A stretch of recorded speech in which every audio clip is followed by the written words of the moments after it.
시편 91편 1절부터 16절 구약성경 870쪽입니다.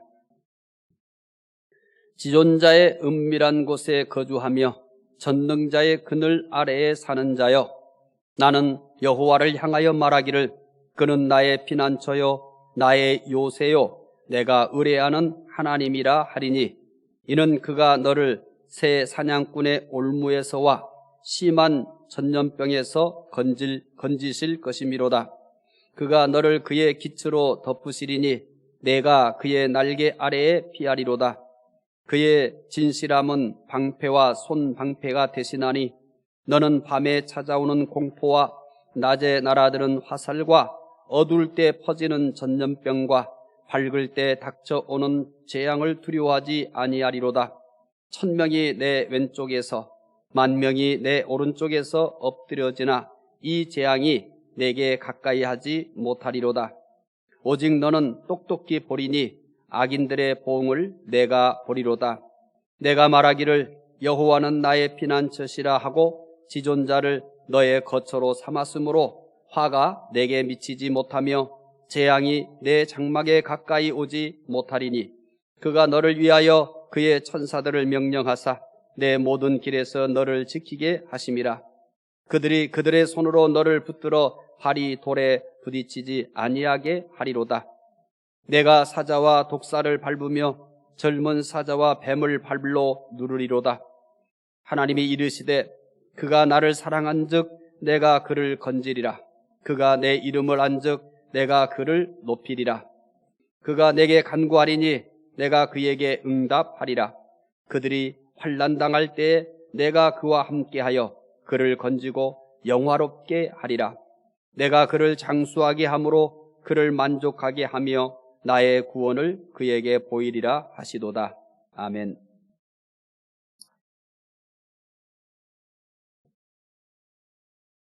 오늘 주일 예배를 드리는 우리 중부 가족 모두에게 회복의 은혜가 있으시기를 바랍니다.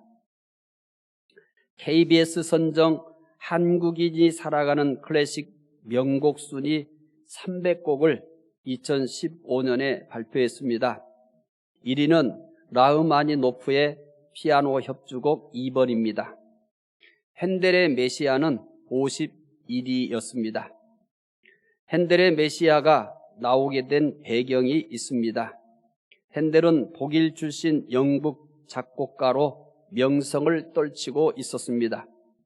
그러나 시간이 지나면서 점점 인기를 잃었습니다. 건강까지 잃었습니다. 빚 때문에 감옥에까지 들어갔습니다. 핸델은 감옥에서 참혹한 절망의 시간을 보냈습니다. 인기도 잃었고 건강도 잃었고 또 빚 때문에 감옥까지 들어갔으니 그 절망의 시간은 참으로 참혹했을 것입니다. 그러던 어느 날 무릎을 꿇고 하나님께 기도하기 시작하였습니다. 기도하는 중에 하나님을 만났습니다. 환경은 아무것도 변하지 않았습니다. 여전히 건강이 좋지 않습니다. 여전히 인기는 없습니다. 여전히 빚이 남아있고 여전히 감옥에 있습니다. 환경은 아무것도 변하지 않지만 그 영혼은 기쁨으로 가득했습니다. 감옥의 어두운 곳에서 하나님을 찬양하는 중에 위대한 명곡 메시아를 작곡했습니다. 메시아라는 위대한 곡이 만들어지기까지는 배경이 있었던 것입니다.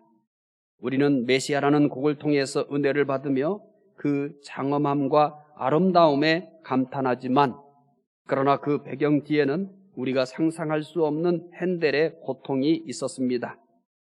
인기가 없고 건강도 없고 빚이 있고 감옥에 갇혀있는 인생의 가장 참혹한 절망의 시간에 이 메시아라고 하는 위대한 곡이 탄생한 것입니다. 메시아라는 곡에만 배경이 있는 것은 아닙니다. 영화나 소설이나 시에도 배경이 있습니다. 영화도 배경이 있습니다. 예술 작품에만 배경이 있는 것은 아닙니다. 한 사람의 인생에도 배경이 있습니다. 그래서 어디 취업을 한다든지 할 때는 그 사람의 배경을 알고 싶어서 이력서를 내라고 합니다. 그 이력서에는 그 사람의 배경이 있습니다. 이력서만 가지고 안 되니까 자기소개를 가져오라고 합니다. 자기소개 안에는 그가 살아온 발자취를 볼 수 있기 때문입니다. 그 사람의 현재의 모습은 그것이 그의 현재의 다가 아닙니다. 그 배경 뒤에는 많은 사연들이 있습니다. 누군가가 화려하고 행복한 모습으로 살아가고 있다고 해서 그가 그의 전부, 그 모습의 전부라고 생각하시면 엄청난 착각을 하는 것입니다. 그의 인생의 배경 속에는 우리보다 더 큰 좌절과 절망과 상처가 있을 수가 있기 때문입니다. 오늘을 살아가는 우리 모두는, 오늘 이렇게 예배당에 앉아있는 여러분도 다 인생에는 많은 사연들을 그리고 가지고 있습니다. 배경이 중요한 이유는 그 실체를 이해하는 데 도움을 주기 때문입니다. 한 사람의 배경을 알려고 하는 것은 그 사람을 이해하는 데 가장 큰 도움이 됩니다. 오늘 본문인 시편 91편도 배경이 있습니다. 그래서 시편을 계속 소개하면서 가급적 그 배경을 긴 시간 동안 소개하려고 하는 이유가 그 시를 이해하는 데 제일 중요하기 때문입니다. 시편 91편에는 어떤 배경이 있을까요? 첫 번째, 91편의 배경은 무엇입니까? 시편 91편의 배경을 설명하는 단어들이 있습니다. 성경 공부라고 한다면 하나하나 설명을 하면서 우리가 다뤄가겠지만 예배드리고 또 설교하는 시간이기 때문에 그렇게 하는 것은 불가능합니다. 최소한 91편을 이해하는 데 도움이 되도록 배경을 설명하는 단어들을 소개해 드릴 겁니다. 91편의 배경을 설명하는 단어들입니다. 첫 번째 3절 사냥꾼의 올무, 두 번째 3절과 6절 전염병, 세 번째 5절 밤낮 찾아오는 공포, 네 번째 5절 낮에 날아드는 화살, 다섯 번째 6절과 7절과 10절의 재앙, 여섯 번째 8절 악인들, 일곱 번째 10절 화, 여덟 번째 13절 사자, 아홉 번째 13절 독사, 열 번째 15절 환란. 91편의 배경이 되는 표현들, 첫째 사냥꾼의 올무, 두 번째 전염병, 세 번째 밤낮 찾아오는 공포, 네 번째 낮에 날아드는 화살, 다섯 번째 재앙, 여섯 번째 악인들, 일곱 번째 화, 여덟 번째 사자, 아홉 번째 독사, 열 번째 환란 등은 은유적으로 표현한 같은 의미를 가지고 있습니다. 모두 대적으로 인한 절망을 표현하고 있는 겁니다. 시편 91편의 저자는 자신의 현재의 상황을 이렇게 은유적으로 표현하면서 자신의 절망을 드러내고 있습니다. 대적에 대한 모든 표현은 시편 91편의 저자가 얼마나 절망하고 있는지 충분히 알려줍니다. 그 중에서도 밤낮 찾아오는 공포라는 표현이 있습니다. 밤낮 찾아오는 공포라는 표현은 절망의 강도를 가장 잘 전달하고 있습니다. 대적으로 인한 절망이 얼마나 컸으면 밤낮 찾아오는 공포라고 하였겠습니까? 아마 여러분도 이런 절망을 경험해 보셨을 것입니다. 이 공포, 이 두려움, 이 근심, 이 좌절은 밤과 낮을 가리지 않습니다. 밤에도 찾아옵니다. 낮에도 찾아옵니다. 그래서 나를 꼼짝 못하게 꽁꽁 묶어놓고 맙니다. 지금 시편 91편의 저자는 밤도 가리지 않고 낮도 가리지 않고 이렇게 찾아오는 공포의 포로가 되어 있습니다. 하지만 그 절망이 공포라고 느끼지는 못했을 것입니다. 이제 우리가 살펴보게 되면은 더 큰 절망을 시편 91편이 느끼고 있다는 것을 알게 될 겁니다. 시편 91편의 저자가 대적으로 인해서 느끼는 절망은 우리가 보편적으로 느끼는 절망의 한계를 넘어선 것입니다. 시편 91편의 저자는 태풍 한가운데 있는 것처럼 공포를 느끼는 절망입니다. 눈앞에서 화살이 폭발하는 것처럼 공포를 느끼는 그런 절망입니다. 시편 91편이 대적 때문에 느끼는 고통을 좀 더 오늘 우리들이 쉽게 느낄 수 있도록 표현한다면 바로 태풍 한가운데 혼자 서 있는 공포를 상상해 보시면 될 겁니다. 또 눈앞에서 화산이 폭발하는 것을 보고 있는 그런 공포를 상상해 보시면 시편 91편의 저자가 현재 느끼고 있는 두려움과 공포를 상상할 수 있을 것입니다. 절망은 시편 91편의 저자에게만 찾아오지 않습니다. 절망은 인생을 살면서 반드시 내려가야 할 가장 깊은 골짜기입니다. 때로는 절망의 골짜기가 끝이 보이지 않을 때도 있습니다. 절망의 골짜기에 다 내려갔을 때 다시 올라갈 수 없을 것만 같습니다. 우리는 끊임없이 절망의 골짜기로 내려가는 여정을 살아갑니다. 지금 코로나19로 인해서 인생의 가장 깊은 절망의 골짜기에 떨어져 있는 이들도 있을 것입니다. 어제 뉴스를 보는 가운데 어떤 소상공인이 이제는 더 이상 할 수 있는 것이 없다고 합니다. 대출을 받을 수도 없고 그렇다고 포기할 수도 없고 지금 이러지도 못하고 저러지도 못하는 절망적인 상황을 얘기하면서 한없이 눈물을 쏟는 모습을 봤습니다. 세상이 어려워지면 가장 큰 고통과 좌절을 겪는 것은 사회적 약자인 것입니다. 욥은 고난 때문에 절망한 나머지 자신에게는 평온도 없고 안일도 없고 휴식도 없고 불안만 있다고 탄식합니다. 믿으면 절망하지 않을까요?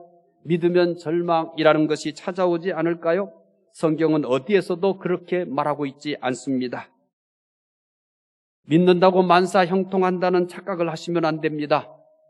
우리도 끊임없이 이 땅에 살면서 절망의 골짜기에 내려가는 여정들을 반복합니다.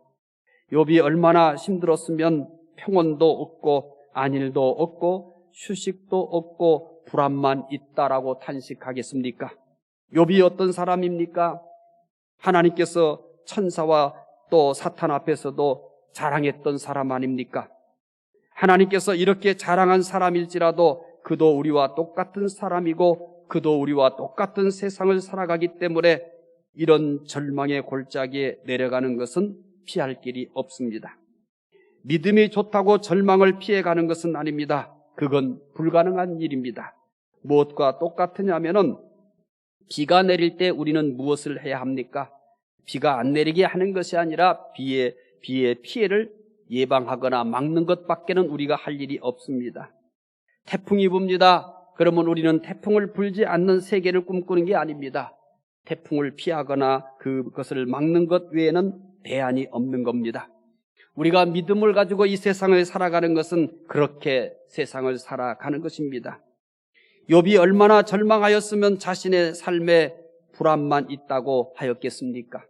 믿음이 없어서 불안만 있다고 했겠습니까? 믿음이 있어도 이런 불안을 느끼는 감정은 지극히 자연스러운 것입니다. 절망의 골짜기에 떨어졌을 때 두렵고 근심이 되고 낙심이 되는 것은 믿음 여하를 떠나서 인간이 누구나 다 느낄 수밖에 없는 자연스러운 현상입니다. 왜냐하면 이 세상이 불완전하고 인간이 불완전하기 때문에 이것을 벗어날 길은 불가능한 일입니다. 고라자손도 절망한 나머지 무덤에 누운 자 같다고 합니다. 얼마나 절망했으면 무덤에 누운 자 같이 표현했겠습니까? 그도 역시 믿음의 사람입니다. 성경을 쓸 정도로 경건한 사람입니다. 그렇다고 해서 그가 이렇게 절망을 피해간 것은 아닙니다. 비가 내리는데 비를 맞지 않는 것이 믿음일까요? 태풍이 부는데 바람을 맞지 않으면 믿음이 있는 걸까요? 비가 올 때 비를 맞으면 믿음이 없는 걸까요? 은혜가 없는 걸까요? 태풍이 불었을 때 바람을 하나도 맞지 않는 것이 믿는 사람들이 은혜 받은 모습일까요? 제발 착각하지 않았으면 좋겠습니다. 제발 우리가 이 세상에서 믿음으로 산다는 것이 어떠한 상황을 설명하고 있는지를 잘 이해했으면 합니다. 이렇게 믿음으로 살고 우리와 비교할 수 없이 경건한 사람도 절망의 순간에 나는 무덤에 누운 자 같다라고 고백했습니다. 절망은 모든 것을 날려버릴 듯이 휘몰아치는 태풍처럼 다가옵니다. 절망은 사냥감을 잡기에 돌진하는 맹수처럼 다가옵니다. 절망은 세상을 칠흑같이 어둡게 하는 밤처럼 다가옵니다. 절망이 오는 것을 막을 장사는 세상에 없습니다. 아무리 믿음이 있어도 절망을 막을 수는 없습니다. 아무리 경건해도 절망이 내게 오는 것을 막을 수는 없습니다. 아무리 은혜가 충만해도 인생을 살면서 절망을 막을 길은 없습니다. 그러면 우리는 어떻게 해야만 합니까? 시편 91편의 저자는 대적 때문에 절망의 포로가 되었다고 말합니다. 이제부터 정말 우리가 배워야 할 모습입니다. 두 번째, 시편 91편의 저자는 대적 때문에 절망할 때 무엇을 합니까? 라고 하는 것입니다. 우리가 이 세상에서 믿음으로 사는 것은 절망을 경험하지 않는 것이 아닙니다. 믿지 않는 사람과 다름없이 우리는 많은 절망을 경험합니다. 어쩔 때는 그들 못지않게 우리는 절망의 골짜기에 내려가게 됩니다. 그러면 왜 믿는 겁니까? 바로 여기서부터입니다. 절망은 다 경험하는 것인데 그 절망할 때 무엇을 할 것인가를 결정하는 것이 바로 믿음으로 사는 것입니다. 시편 91편의 저자는 어려운 절망적인 상황에서도 하나님에 대한 고백을 합니다. 그런 절망적인 상황에서 하나님에 대해 어떤 고백을 합니까? 그의 고백은 크게 두 가지로 구분할 수 있습니다. 공간적인 표현과 도구적인 표현입니다. 91편의 저자는 절망적인 상황에서 하나님을 공간적으로 고백합니다. 하나님을 공간적으로 표현한 것을 모아서 보여드리겠습니다. 공간적으로 표현했다는 것은 하나님을 장소로 표현했다는 것입니다.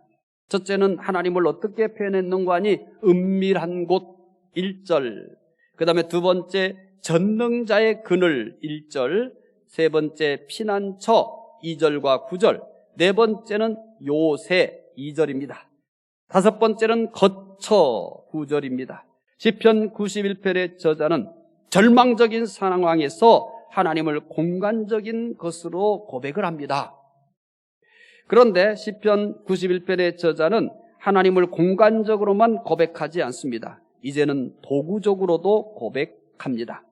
하나님을 도구적으로 표현한 것입니다. 첫 번째는 방패 4절입니다. 두 번째는 손방패 역시 4절입니다. 첫 번째 은밀한 곳, 두 번째 전능자의 그늘, 세 번째 피난처, 네 번째 요새, 다섯 번째 거처 등 공간적인 표현이나 첫째 방패, 두 번째 손방패 등 도구적인 표현은 모두 같은 의미입니다. 하나님을 의지한다는 것입니다. 시편 91편의 저자는 하나님, 내가 이렇게 당신을 의지합니다. 지금 내가 절망의 골짜기에 떨어져서 떨고 있지만은, 두려워하고 있지만, 공포에 떨고 있지만 저는 하나님을 의지합니다. 당신은 나의 은밀한 곳이며, 당신은 전능자의 그늘이며, 당신은 피난처이며, 당신은 요새시며, 당신은 거처시며, 당신은 방패이며, 당신은 손방패입니다 라고 표현하고 있습니다. 이런 모든 것들은 바로 하나님을 의지하는 것을 이렇게 표현한 것입니다. 하나님에 대한 공간적으로 표현한 것이나 그리고 도구적으로 표현한 것 모두 하나님을 의지한다는 것을 이렇게 표현하고 있습니다. 시편 91편 2절에서는 이것을 우리에게 확인해 줄 것입니다. 91편 2절입니다. 나는 여호와를 향하여 말하기를 그는 나의 피난처요 나의 요새요 내가 의뢰하는 하나님이니라 하리니. 2절에서 하나님을 나의 피난처요 나의 요새요 하다가 마지막에는 내가 의뢰하는 하나님이라고 합니다. 시편 91편의 저자는 하나님을 의지한다는 것을 공간적으로 표현하고 도구적인 것으로 표현하였습니다. 이것은 그가 하나님을 얼마나 간절하게 의지하고 있는가를 나타내고 있습니다. 그가 의지할 수 있는 여러 가능한 것 중에 하나님을 선택한 것이 아닙니다. 그는 대적 때문에 절망의 깊은 골짜기에 떨어져 있지만 의지할 대상을 놓고 전혀 고민하지 않았습니다. 어떤 것을 의지해야 되지?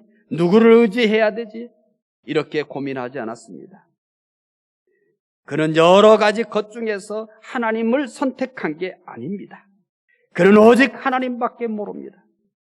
그가 어떤 상황에 있든지 의지한다고 생각할 때는 오직 하나님밖에는 생각한 이가 없습니다.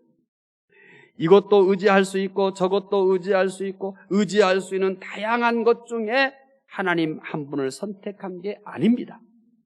91편이 이 저자가 가지고 있는 믿음은 자기는 의지한다고, 내 인생에서 의지한다고 생각했을 때는 오직 하나님 한 분 외에는 없는 것입니다. 시편 91편의 저자가 오직 하나님만 의지했지만 흔들린 적이 없습니다. 후회한 적도 없습니다. 세상에 하나님과 같은 분은 없기 때문입니다. 다윗에게서도 똑같은 모습을 볼 수 있습니다. 다윗은 사망의 음침한 골짜기를 자주 지나야 했습니다. 다윗이 성공하고 승리한 부분만 읽으려고 하지 마십시오. 다윗의 승리와 성공 뒤에는 우리보다 더 심각한 골짜기가 있습니다. 다윗은 이것을 가리켜서 사망의 음침한 골짜기라고 표현했습니다. 사망의 음침한 골짜기를 지나서 그 성공과 은혜의 자리로 나간 것입니다. 다윗에게 사망의 음침한 골짜기는 가장 깊은 절망의 골짜기였습니다. 다윗이 여러 번 절망의 골짜기를 지났지만 항상 똑같이 행동하였습니다. 다윗이 똑같은 행동은 한 번만 의지한 것입니다. 다윗이 절망의 골짜기를 지날 때마다 의지했던 한 분은 하나님이셨습니다. 다윗도 여러 의지할 가능성이 있는 것들 중에 하나님을 선택한 것이 아닙니다. 그도 의지한다라고 생각한다면 오직 하나님 한 분 외에는 생각해 본 일이 없는 겁니다. 시편 91편의 저자나 다윗은 절망의 골짜기에서 아는 분은 한 분밖에 없습니다. 다른 분을 알아야 할 필요가 전혀 없었습니다. 한 분이면 충분합니다. 하나님 한 분이면 충분합니다. 그래서 절망의 골짜기에서 하나님만 의지했습니다. 나는 행복해요 라는 찬송이 있습니다. 이 찬양이 어쩌면 시편 91편 저자의 마음에 꼭 들 것입니다. 물론 우리들의 마음에도 꼭 듭니다. 나는 행복해요 라는 복음송 가사를 읽어드리겠습니다. 나는 행복해요. 주님 한 분밖에는 아는 사람이 없어요. 가슴 깊이 숨어있는 주를 사랑하는 마음, 주님 한 분밖에는 기억하지 못해요. 처음 주를 만난 그날 울며 고백하던 말, 나는 행복해요. 제사함 받았으니 아버지 품 안에서 떠나 살기 싫어요. 나는 행복해요. 사랑이 샘솟으니 이 세상 무엇이든 채우고도 남아요. 하나님 한 분밖에는 아는 사람이 없다고 합니다. 너무 많은 것을 알기 때문에 힘든 것이 아닐까요? 나는 의지할 것이 없어서 힘든 것이 아니에요. 내가 붙들 것이 없어서 힘든 것이 아니에요. 어쩌면 우리는 의지해야 될 것이 너무 많고 붙들어야 될 것이 너무 많아서 뭘 선택할까라고 하면서 흔들리며 살고 있는 것은 아닙니까? 주님 한 분밖에는 아는 사람이 없어요. 가슴 깊이 숨어있는 주를 사랑하는 마음, 주님 한 분밖에는 기억하지 못해요. 시편 91편의 저자는 이런 마음이었습니다. 시편 91편의 저자는 절망 속에서 하나님만 의지한다고 했기 때문입니다. 그가 대적들 때문에 절망하면서도 하나님만 의지한 이유가 무엇일까요? 시편 91편은 그 시의 배경을 얘기했습니다. 밤낮을 가리지 않고 공포가 있습니다. 대적들 때문에 절망의 깊은 골짜기에 있습니다. 그때 무엇을 했는가를 얘기합니다. 하나님만 의지했다고 합니다. 이제 시는 세 번째 이야기를 소개합니다. 세 번째는 절망 속에서 하나님만 의지한 이유는 무엇입니까? 라고 하는 것입니다. 절망 속에서 하나님을 의지한 이유는 무엇입니까? 이제 이 세 번째 내용을 다룰 것입니다. 시편 91편의 저자가 대적 때문에 절망하면서도 오직 하나님만 의지한 것은 우연이 아닙니다. 누구의 강요에 의한 것도 아닙니다. 그가 하나님을 의지한 것은 분명한 이유가 있습니다. 그 이유는 무엇일까요? 시편 31편의 저자가 하나님을 의지한 이유를 밝혀주는 표현들이 있습니다. 시편 91편의 저자가 대적 때문에 절망하면서도 오직 하나님만 의지한 이유를 밝혀주는 표현들이 있습니다. 이 표현들을 단어만 소개해 드리겠습니다. 첫째, 건지신다 3절입니다. 두 번째, 덮으신다 4절입니다. 세 번째, 지키신다 11절입니다. 네 번째, 돌에 부딪히지 않게 하신다 12절입니다. 다섯 번째, 높인다 14절입니다. 첫째, 건지신다. 둘째, 덮으신다. 셋째, 지키신다. 네 번째, 돌에 부딪히지 않게 하신다. 네 번째, 다섯 번째, 높인다는 모두 같은 의미입니다. 하나님께서 보호해 주신다는 의미입니다. 시편 91편의 저자가 대적 때문에 절망하면서도 오직 하나님만 의지한 이유는 하나님께서 보호해 주시기 때문입니다. 부모가 가장 큰 보호가 될 때가 있습니다. 나이가 들어가면서 부모의 소중함을 더 잘 깨달아 갑니다. 부모의 소중함을 가장 잘 깨달을 때는 언제냐면 그분들이 내 곁을 떠나간 뒤입니다. 떠나간 뒤에도 시간이 흘수록 더 그리워지고 더 보고 싶어지고 얼마나 소중한 분들이었나를 알게 됩니다. 돈이 큰 보호가 될 때도 있습니다. 돈이 없어 고통을 당해 보신 분들은 돈이 얼마나 중요한가를 더욱 뼈저리게 느낍니다. 권력이 보호가 될 때가 있습니다. 누군가가 권력의 도움을 받았다는 이야기를 들을 때 더욱 그렇습니다. 그러나 이런 보호는 제한적입니다. 때로는 아무 힘이 되지 못할 때가 있습니다. 91편의 저자는 이 사실을 이미 잘 알고 있었을 것입니다.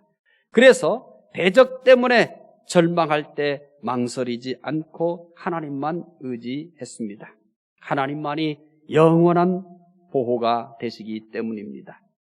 모세는 마지막 설교에서 이스라엘 백성들에게 하나님께서 호의하시며 보호하시며 눈동자같이 지켰다라고 얘기합니다. 광야 40년 동안 이스라엘은 자신들이 자신을 보호하지 않았습니다. 그들에게는 그럴 능력이 없었습니다. 모세가 보호하지도 않았습니다. 하나님께서 보호하셨습니다. 모세는 이 사실을 마지막 설교에서 강조한 것입니다. 사랑하는 이스라엘 백성들이여, 하나님께서 보호하시며 하나님께서 호의하시며 하나님께서 눈동자같이 지켰습니다 라고 하는 이야기를 인생 마지막 설교로 한 것입니다. 모세가 한 것도 아니고 그들 스스로가 한 것도 아니고 40년 동안 하나님이 호의하시고 하나님이 보호하시고 하나님께서 눈동자같이 지켰다라고 얘기합니다. 다윗은 하나님께서 자신을 앞뒤로 둘러싸서 보호하셨다라고 고백합니다. 다니엘의 세 친구 사드락과 메삭과 아벳느고가 금신상에게 절하는 것을 거절한 것 때문에 풀무불에 던져졌습니다. 하나님은 풀무불 속에서도 세 사람을 보호하셨습니다. 다니엘은 하나님께 기도한 것 때문에 사자굴에 던져졌습니다. 하나님은 다니엘을 사자굴에서도 보호하셨습니다. 하나님은 오늘도 우리를 보호하시며 눈동자같이 지키시면서 보호하십니다. 우리의 앞뒤를 둘러싸서 보호하십니다.